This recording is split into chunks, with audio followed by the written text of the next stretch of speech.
位于意大利半岛的东北部，坐落在亚得里亚海北端。威尼斯西湖 Laguna Veneta 中的威尼斯，是一座名副其实的海上城市。其实，说威尼斯是一座城市并不十分正确。从空中鸟看，可明显看出它是个被177条河道分割，再由400座桥梁相连的118个小岛的组合体。整体看来，有若一幅漂浮在海面上的大拼图。由岛群集合而成的威尼斯，以一条细长的沙洲与意大利本土相连。昔日只要一涨潮，威尼斯就成为岛屿，必须靠船只与陆地联系。19世纪，一条通往大陆的堤道将铁路引入威尼斯。铁路长堤把威尼斯主岛西北部与意大利半岛连接起来。20世纪，在这堤道边上又加建了公路长堤和泊车场。威尼斯主岛西北部的解放桥因而成为铁路和道路的入口处。圣塔路西亚车站则是威尼斯唯一的铁路车站。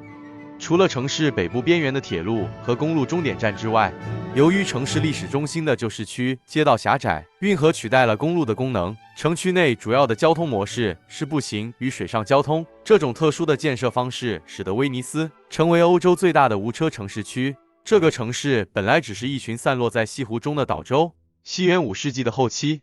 罗马帝国遭到异族入侵，将要灭亡时，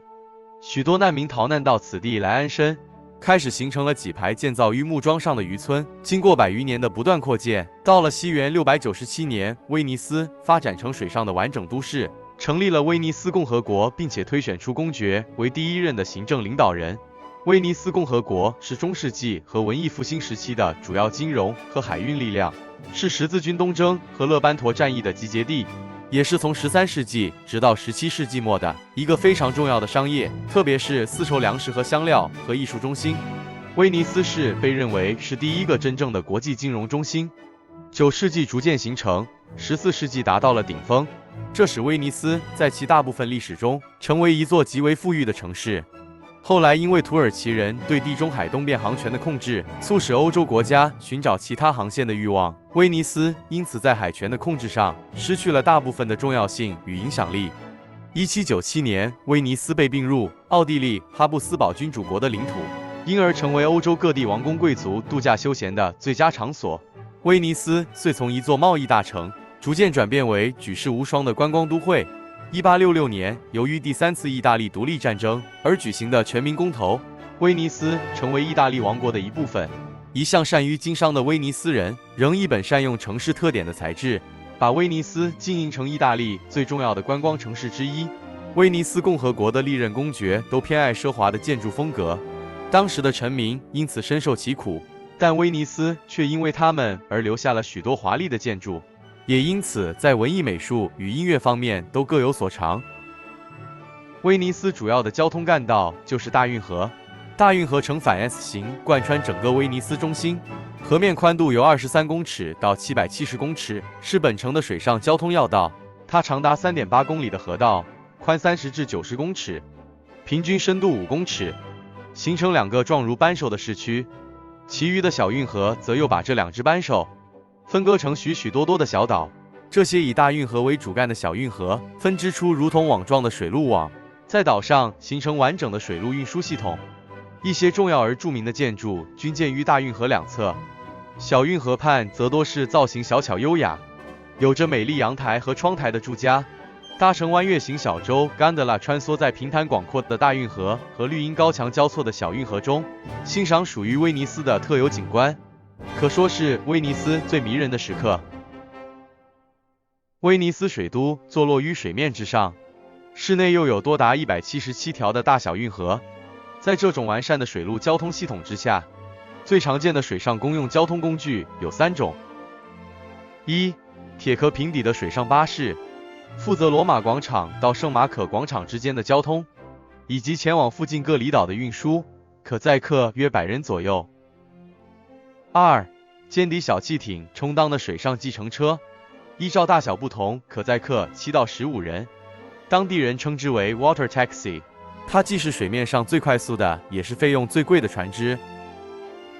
3. 2头尖翘的黑色摇橹小船，当地人叫它 gondola。威尼斯有多达177条的运河，是当地的主要交通干道。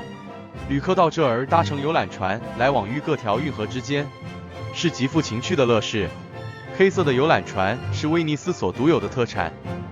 中世纪时期，为了由大运河通往小运河，水运网路的转载之用，狭长的摇橹小船应运而生。当时的贵族们为了夸耀本身的财富，竞相建造富丽华美的私人船只，在游河的同时饮酒作乐，奢靡之风蔚为风尚。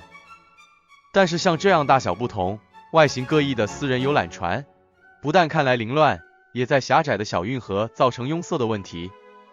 于是，在1562年，由当局下令规定游览船的颜色限定为黑色，同时外形与大小也统一成为今天所见的式样。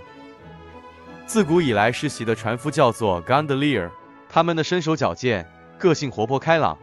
世代游夫船子都经过严格的训练，因此操舟平稳，使得船身能够轻快地穿梭于运河水道间，带给路经的旅客最美好的回忆。地中海迷人的海水，南欧亮丽的阳光，岛屿特有的微风，加上中世纪国威鼎盛时期新建的各种优美建筑，把威尼斯装点成独一无二的水都。许多赞美之词不断加诸其上，包括诞生于浪涛中的维纳斯、亚德里亚海尊贵的女王、地中海最闪亮的珍珠等等美名。因此，1987年，联合国教科文组织世界遗产委员会第11次会议中确定将威尼斯收入了世界遗产名录。不过，在每年吸引300万以上观光客，持续其表面繁华优雅的同时，这个老城区拥有5万人口，其中1半以上从事与观光相关的行业的奇特城市，内部却隐藏有深层的忧虑。这个问题就是威尼斯每逢大潮汐的期间，就会发生水淹威尼斯的惨状。这个状况不但对观光客们带来相当的困扰，使得大家的旅程旅游性大打折扣，也使得岛上做生意的商家大为困扰，蒙受金额可观的经济损失，更造成了许多文物不可挽回的破坏。因此，在过去的10年当中，意大利当局透过持续与不断的努力，希望能够挽救这个严重的问题，以期能够尽量拖延这些日益严重的状态。不论如何，期望我们能够及时造访这座城市。谁知道呢？或许在经历100年之后，威尼斯将成为第2个亚特兰提斯城，沉没海中不可复见了。